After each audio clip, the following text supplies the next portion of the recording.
Let's see सीवीएसएस होता क्या है। सपोज किसी भी एक सॉफ्टवेयर या फिर कंप्यूटर सिस्टम में आपको कोई भी एक वल्नरेबिलिटी मिला है और आपको चेक करना है कि इसका सेवरिटी क्या है, like this vulnerability is critical, high, medium और low. Here CVSS comes as an option. CVSS common vulnerability scoring system करता क्या है, आपसे कुछ मैट्रिक्स एज एन इनपुट लेता है एंड आपको एक स्कोर प्रोवाइड करता है between 0 to 10। Based on that score you can check their severity rating scale and you can categorize your severity accordingly. Let's take an example of a vulnerability by providing their matrix. आप इसके each and every matrix को उसके documentation में check कर सकते। Let's provide some matrix. Suppose the attack vector is network, attack complexity is high, PR is none, user interaction is none, the scope is changeable, and the CI, the confidential integrity availability is low. And you can check the score.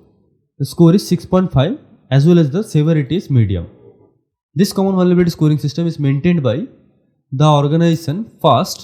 FAST is the Forum of Incident Response and Security Team and एक open industry standard framework है. And done.